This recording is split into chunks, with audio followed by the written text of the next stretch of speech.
I tried my best to make sure that he was tested as best he could to prepare him for this job.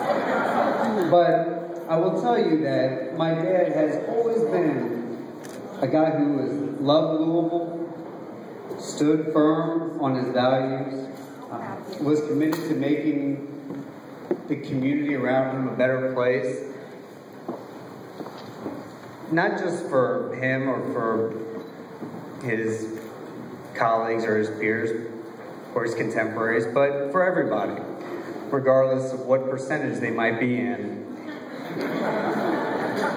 And I think that we've seen that that is the exact same man who has been in Congress for the last 6 years, and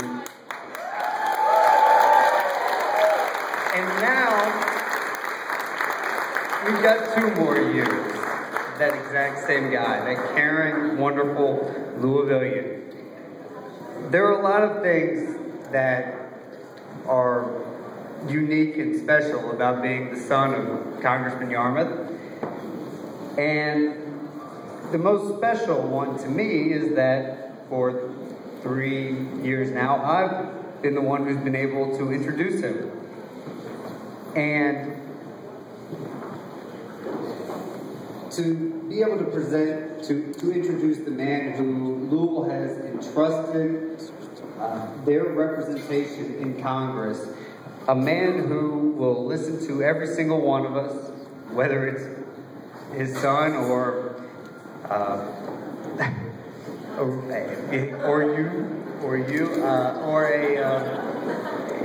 sometimes in the dead of winter, a community center gathering on the other side of town. He's the man who will tell us what he believes. He will deliver for this community, just like he has in the last 6 years. He will continue to do it in the next 2 years. And I promise you this, he is a man who clearly does not need a binder of qualified women to be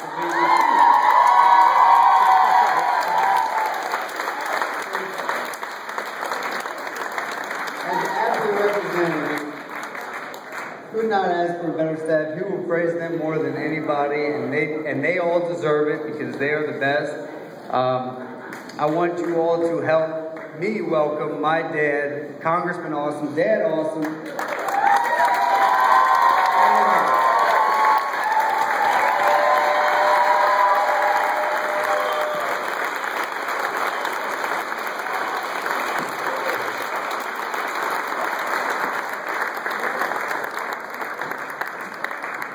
Thank you all very much. I want everybody to pace themselves tonight because we've got some other victories to celebrate. I think we'll be celebrating later into the evening. And Aaron, thank you so much. There's no greater thrill that a father could have than to have a son who comes up and shares this incredible victory with me. And he's done it for several years, and you know, everybody knows.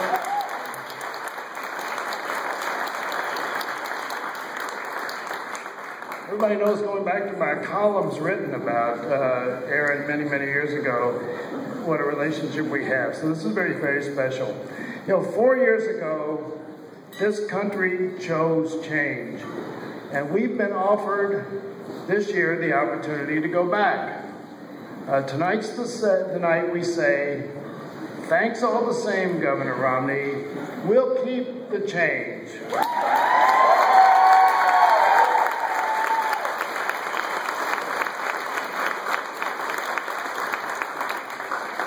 And more than 2 years ago, even before the last election, our senior senator said his top priority was to make Barack Obama a one-term president. Tonight we will tell him he should have been a little less focused on who he was working against and given a little more thought to who he was working for.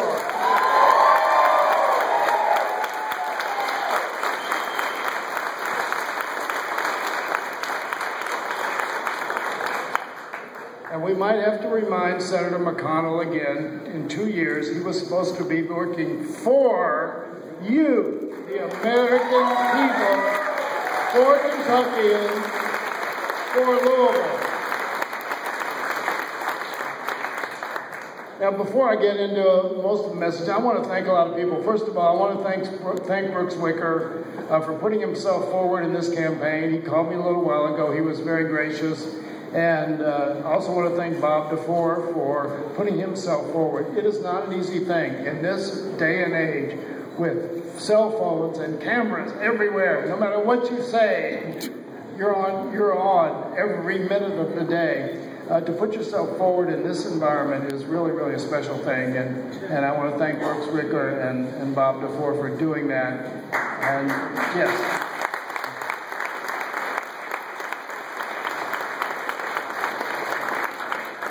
What democracy is about. It's about a dialogue, a challenge of ideas, and we've had that in this community this year, and I'm very grateful for those people who decided to do that. And I want to thank also, first of all, the many, many volunteers who helped so energetically during these last few weeks and these last few months.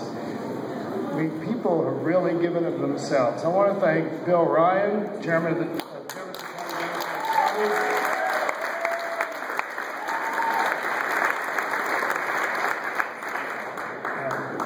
We've done a great job. We've had a great collaborative effort. I want to thank him and the party. And I want to thank also, from the bottom of my heart, Aaron alluded to it, but I want to say, I have the most incredible staff, co-workers that anybody could ever dream of having.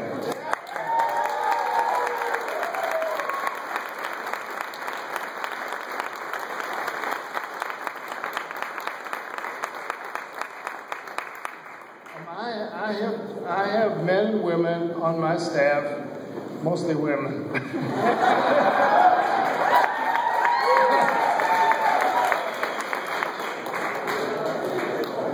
Who really believe in public service, who believe that in helping their neighbors and their friends and their family and their fellow citizens is the highest calling that they could aspire to.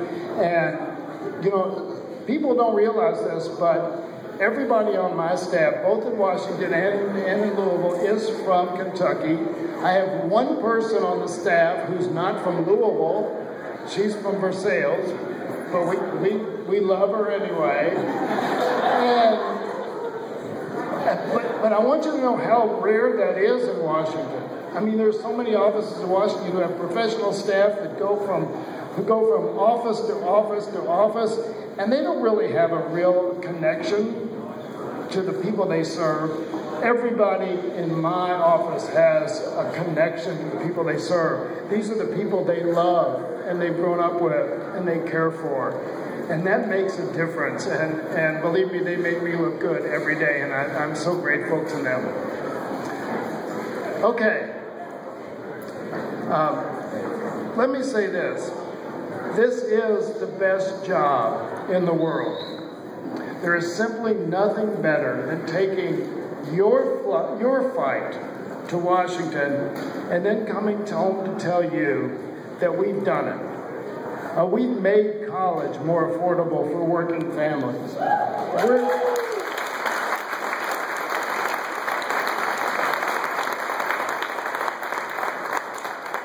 We're building bridges in the finest veterans hospital in the country. We're revitalizing manufacturing and creating thousands of new jobs at Ford and GE. And we've guaranteed that no family will ever again face bankruptcy if someone gets sick or hurt.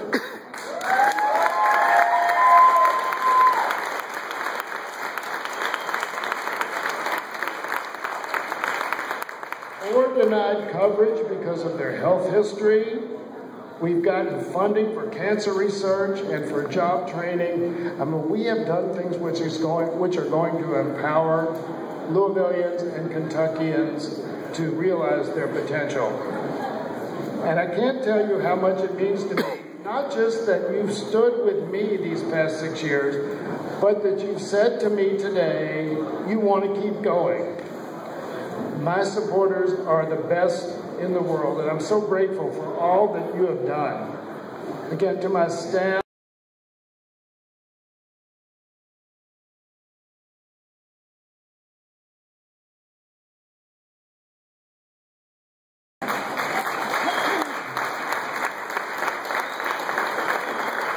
I couldn't do this without you. And to Kathy and Aaron and to my dear mother,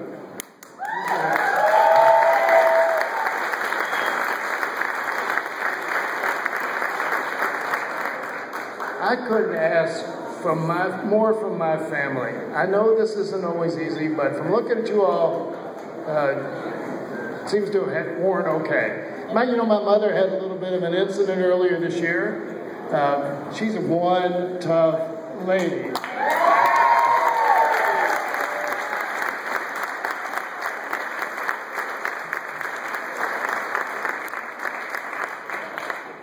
She's come back from her little incident stronger than ever, and she's just, I had my birthday the other day, and we shared that together, and I said, Mom, I couldn't have done this without you. And to all of Louisville, whether you support me or not, working for you is the greatest honor of my life. And as long as I am able to continue making a difference, I will never stop fighting for our community. But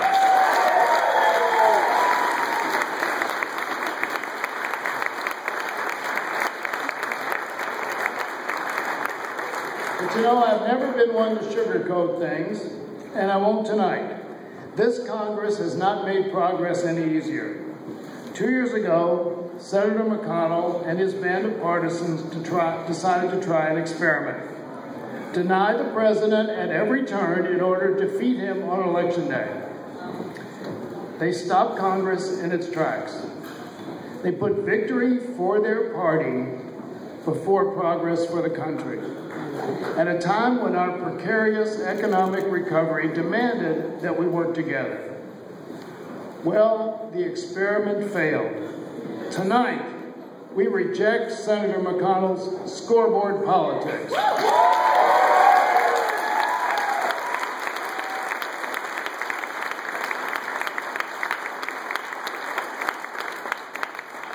And I, for one, don't believe the past 2 years reflect what the past more than 200 years have been encapsulating about this nation's spirit. That for all the fighting we may do as Americans, we have always been able to come together and govern by consensus for the good of the country. And so tonight, we can choose a new Congress. How about that?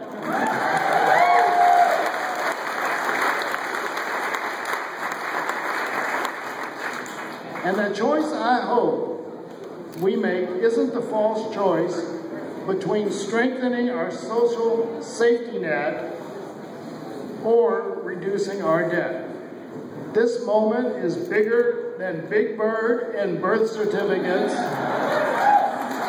or even binders and bayonets.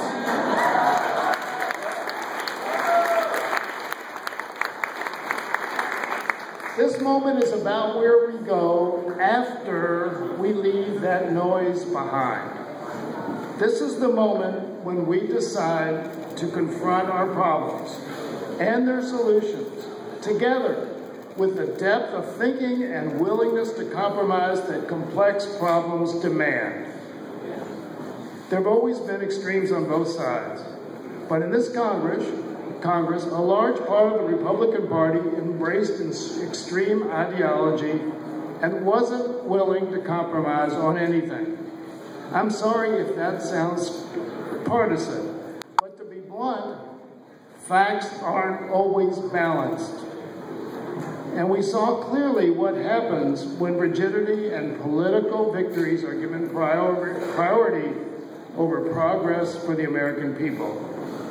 I know that's not what the people in this room want. I'm confident it's not what the vast majority of the American people want. And I don't believe it's what the vast majority of Republicans outside of Washington want either. Last week we saw what good can come when a Republican governor and a Democratic president work together to confront a natural disaster.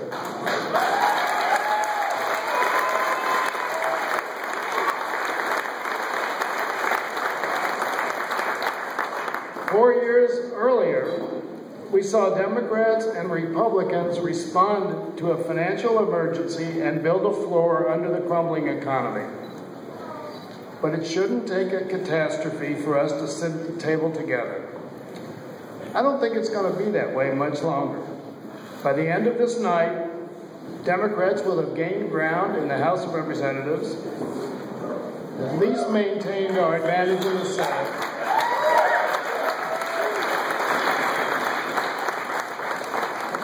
and the American people will have given President Obama 4 more years in the White House.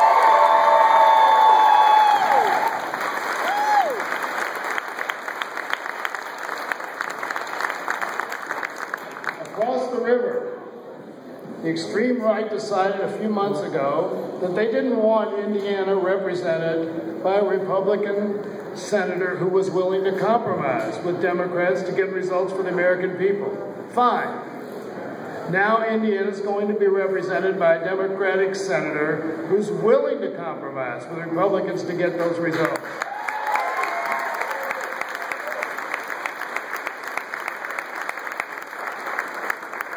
But let me be clear, that alone is not winning. Winning is giving more children the opportunity to succeed. Yeah. It's ensuring that our seniors can retire with security and dignity. Winning is when we take better care of our veterans who have given so much to us.